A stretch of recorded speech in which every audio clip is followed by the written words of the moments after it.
Hello and welcome to Comic Culture. I'm Terrence Dollard, a professor in the Department of Mass Communication at the University of North Carolina at Pembroke. My guest today is legendary writer Chris Claremont. Chris, welcome to Comic Culture. Thank you for inviting me. It's a pleasure. Chris, you had a long and storied career writing comics, mostly at Marvel, and mostly on the Uncanny X-Men. And I was just wondering, you worked with so many great artists during your run on the X-Men, whether it was Dave Cockrum, whether it was John Byrne, Jim Lee, Mark Silvestri. How did you sort of work with their strengths and your strengths to make the best possible comics? I suppose the simplest answer would be to find out what they like to draw and tailor the stories to match. The extraordinary good fortune on my behalf was that, especially with the first four artists, Dave Cockrum, John Byrne, Dave Cockrum again, and Paul Smith, they could draw just about anything. So it was a remarkably wonderful synergy from top to bottom. But I mean, the thing that I find remarkable, to use that word about my good fortune over the last, let's say, umpty-bump years, and actually still moving on today, as the new Gambit series demonstrates with the artist Sid Kotian. I've had an extraordinary amount of and ongoing good luck finding the most gifted storytellers, to me anyway, that are around to tell the stories, which isn't as easy as it might sound, especially in today's marketplace with the evolution of editorial preferences and how they prefer stories to be told. As I started back in the day when Stan's primary iteration was plot to artist to back to writer, script. So because he was working with Jack Kirby, and all you really needed with Jack Kirby was to sit down for 10 minutes, bounce ideas back and forth, and a week later, 2 weeks later, Jack would come in with 20 pages of wonderment, and bingo, that was the FF. Stan's role with Jack was primarily to hone down the story and focus all the possibilities of the pencils into a single coherent story, which of course drove Jack crazy, which is why eventually he left for DC, where he started New Gods, which in the space of 10 issues managed to drive DC management absolutely crazy. In effect, they drove Jack away and back to Marvel. But everything he had created in New Gods, because, forgive my rambling, each issue was like starting from scratch. He'd come up with a dozen brilliant ideas for issue 1. Wow, what happens in issue 2? Oh, he creates a dozen more brilliant ideas, and on down the line. So by the time the management at DC sort of tried to rein him in, he had created so much brilliant material that DC ended up living off of it for the next 3 decades, and today as well. Stan sort of was the roadblock, who could look at it and say, these are the story, this is the setup for the next story, and the setup for the story beyond that, and created a synergy for both the FF and Marvel that went on beyond that for 2 decades. So when I was there with the X-Men, the wonder was I was working with Dave Cockrum, a brilliant both character designer, but also a visual storyteller. And we would bat ideas back and forth. I'd coalesce them into a plot. I'd give them to Dave, and whammo, suddenly we have an issue that starts out with Charles Xavier having the worst dream of his life and a brilliant double spread of 2 Starfleets battling it out around a trinary star system. And the next thing you see is Lilandra floating by on her ruined escape craft. It's like, wow, eat your heart out, George Lucas. And we did it in like 3 days for like $300. Things were cheaper then.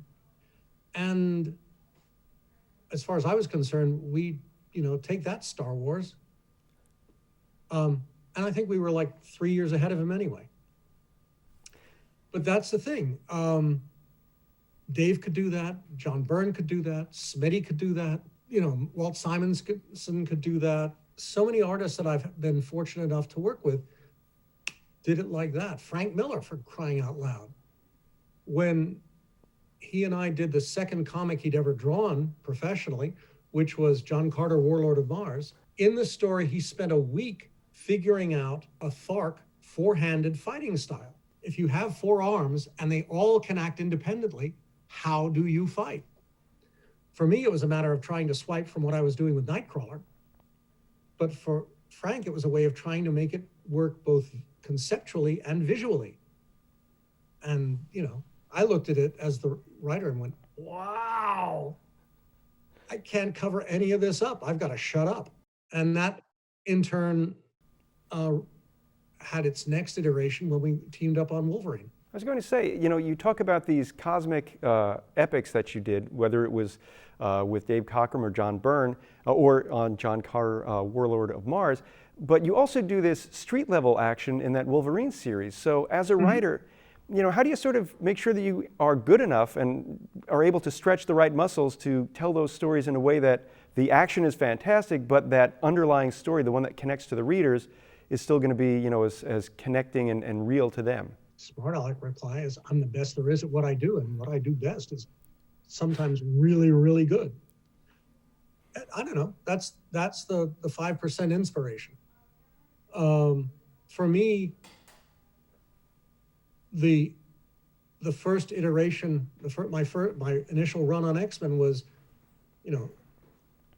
people say, what's your favorite story? And I said, there is no favorite story because it's all one story. From 94 to 279, page 11, is all one life, one continuous story. And it is broken up into a lot of individual parts. But there was never a separation from one to the next. There was never a different version of Aurora in one story than the other. They were all an evolution of consistent characters and consistent events. The Scott that was in love with Jean was the same Scott, for me, that went out on dates with Colleen Wing, or had a momentary fling with the fishing boat captain that he washed ashore with on Magneto Island in 147. But the point is, he had dates, but then when he met Madeline, it was like wham. And the challenge for him over that arc was, am I feeling this way for her because of who she truly is, or the fact that she looks like my dead sweetie? And that became one of the crucial moments in their relationship, where she demands of him, are you in love with me, or are you in love with me because I'm the girl you lost? And for me as the writer, that was a crucial moment, because I needed him to say, I'm in love with you. He had reached a crossroads, a personal Rubicon, and stepped over it. The life he lived was gone. He was off in a new and more valid personal direction. For want of a better phrase, he had grown up, or was in the process of growing up. And so when he asked Madeline to marry him, and she said yes, this was a significant decision for them both. And the next iteration of it was her becoming pregnant. Scott had started a new life. My goal for him, my ambition for him, was that this is where, again, he was to lead the way for the rest of the team. Time would pass. They would grow up. They would reach a point in their lives where they had to choose A or B, and perhaps leave the X community. Scott left because, as Madeline said, I have a real job. We are either us or we're not. You said when we got married, we were us. When we had our son, we are us. Now you've got to prove it. And even though he was being shoved out the door by Storm beating him in their duel, that was the seminal moment of his life, where he was going to go off and live happily ever after, which was my primal intent. When X Factor came into being, my counter pitch to Jim Shooter was, fine, if you want to bring Scott back to the fold and establish a team involving the originals, I have no problem with that. But do it like he is being re-upped. He has got to face a moment of truth for himself and his wife and family.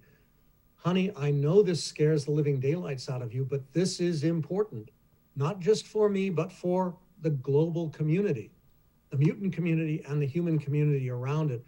I have to go back. Trust me on this.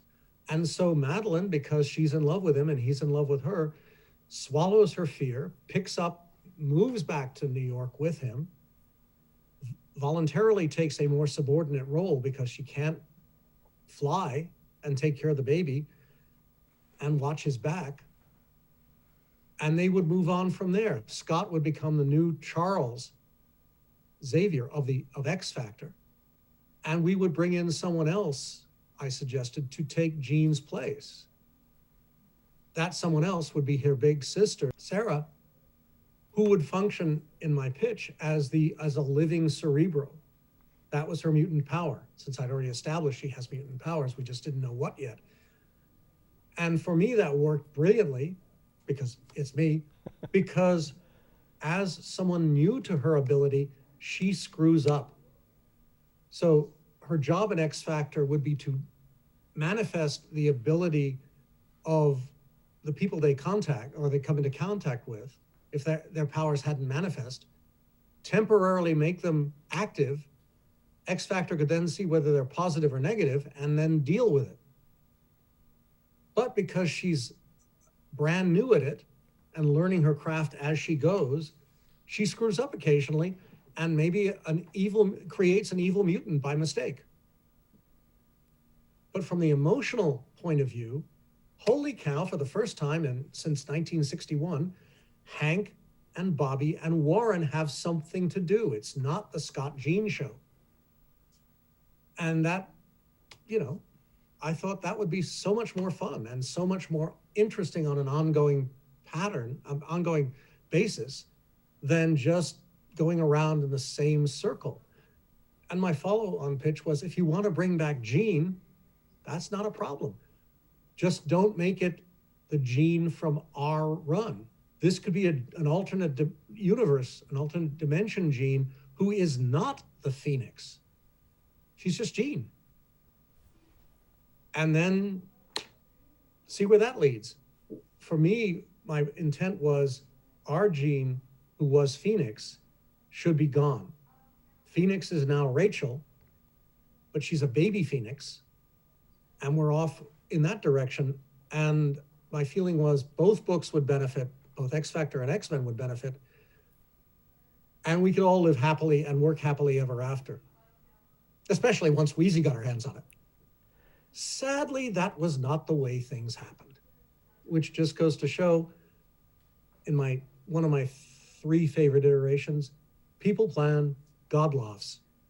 Because the seventh day had nothing to do with God resting. God was laughing too hard. Because when one creates everything, one needs a little humor on the side, and we're it. It's fascinating because we're used to, or at least as readers, and especially with current comics, we're used to characters going through these big arcs and then essentially reset when the next creative team comes in. And even though there's allegedly continuity, by the end of 12 issues and the next team starts, Bruce Wayne is still going to be Batman and Alfred's still going to be Alfred. And if they've died, they're going to come back. Whereas during your run, like you're saying, you had this idea about these characters and where they're going to go. And it's almost like it wasn't what we would consider a comic run. You were making changes that were designed to be permanent as the characters grew and aged. So when you start to get into this new editorial era, how do you sort of negotiate that? I'm a trained professional. It's the job. This is the reality. I mean, it used to be Marvel stood for telling stories in one manner. DC stood for telling stories in another. Now there's no difference between them. From an editorial perspective, it's much easier. As you say, a writer can define a canon for 3 years, and the writer leaves and somebody new comes along and you just reboot everything. I have a different opinion, but that's because I grew up in a substantially different creative era, where, I mean, you have to understand, Stan's rules were very simple. Get the book in on time, do good work, don't be a pain in my ass. If you could do that, actually, if you could do any two out of that, you kept your job. Other than that, you were on your own. You were, as Stan put it, I'm hiring you as a professional writer. I assume you know your job. If you don't know your job, I'll fire you and get somebody else. But beyond that, you're on your own. Len Wein and Steve Gerber had huge arguments over who defined the Hulk. Len felt he should because he was writing an Incredible Hulk. Steve felt he did because he was writing Hulk as a cast member of, not Defenders. I think it was Defenders. Was it Defenders? See, my memory gets away from me. But they each had substantially different views of who the Hulk was and how he behaved and what his abilities were, his cognitive abilities. So every so often, Archie Goodwin, who was editor-in-chief, and then Jim Shooter, who followed him, had to negotiate between the two of them, or be the referee. At DC, it never seemed to matter. The Superman in Superman was not necessarily the Superman in Man of Steel, was not necessarily the Superman in Adventure Comics or Justice League or this or that. Same one for Batman. I mean, they were generally the same, but the specifics of their lives did not interact the same way. Until the 90s, when half the editors at DC were former Marvel writers. So you could get away with things like the interactive Death of Superman, where you, as Wheezy has said, you had 5 guys sitting down and plotting the next year's worth of stories. But from my perspective as a writer, sitting down and defining the next 2 years worth of run for a title is dangerous from my perspective, because there's no guarantee that you're stepping off in the right direction. What if you hit a speed bump 3 issues in and realize you're going down the wrong path? How do you make a correction when everything is not only locked in on this is the way we go, but other books are coordinating off of that? By the same token, what do you do if you have a better idea? Put it on hold for 2 years when it might not be a better idea, or go with it and see where it leads. I prefer the slightly more freewheeling approach. I like to think that X-Men sales were proof positive that it might not be, that at least for me and that book, it was the right direction. But nowadays, people don't stay on titles that long. Creative teams don't exist for that long. And it's less stressful for the office, for the office to just say, pitch something. Once it's approved, you can't change anything substantial. Go with it. I guess my response would be, look at X-Men 3, the movie, where by the time they were finally settling on a director, the third replacement, it was now it was May of 2005. And the writers were saying, we're still on the first draft of the screenplay. We need more time. And can you not hold it for a year, 6 months at least, or until the summer of 7? And Fox said, no. You can do what you like with the screenplay, but all the sets are bought. Everything is put together. It's coming out. the end of May 2006, you've got 10 months. Have fun. The end result, of course, being X3, which was less than perfect. The same applies to comics as it does to movies. I see we have just under 5 minutes left in our conversation. Sorry about that. No, it's okay. It's great stuff, and hearing you talk about the adaptation of your work when Hollywood gets their hands on some of the stuff that you've done and reinterprets it. Obviously you know these characters, you know the story, you know how to make it work because the numbers, as you say, bear the fact that people like what you did. So. Is there anything you can do in that circumstance and maybe say, hey, try this or try that, or once it's in their hands, they have carte blanche? Once it's in their hands, they have carte blanche. I mean, my ambition, back in '88, Stan and I had a meeting with Jim Cameron. We were going to pitch him the X-Men. He was going to pitch us Catherine Bigelow as the director. I'm sitting there thinking, holy crap. Imagine 1988, Catherine Bigelow directing my X-Men, or at least the X-Men that I was substantially responsible for creating. 7 alpha women in the cast. God knows what would be on screen. I was like, holy cow. Until Stan said, I hear you like Spider-Man. And he and Cameron were off and running because Cameron was an ultimate Spider-Man fan. And suddenly he went from being producer of the X-Men to producer, screenwriter, director. And we all know how successful that turned out to be. When the opportunity came again in '98, at which time I was an executive at Marvel, Lauren Schuler Donner was pitching us Bryan Singer. And my hope was, my ambition was, I could hang out with the on set and just take notes, and then maybe with the second film pitch my own idea. In retrospect, that's not the way Bryan does business, and there was no way it was going to happen. For me, it was always trying to get my foot in the door, and just things never synergized. Probably has more to do with me than with the business. But, I live on the wrong coast and the synergy never worked. I would love to get my hands on a concept and play with it. When Lauren asked me to write a treatment for Gambit, I figured, okay, this is it. And I wrote I hoped was the best treatment ever, but pitching a comic book hero treatment to Fox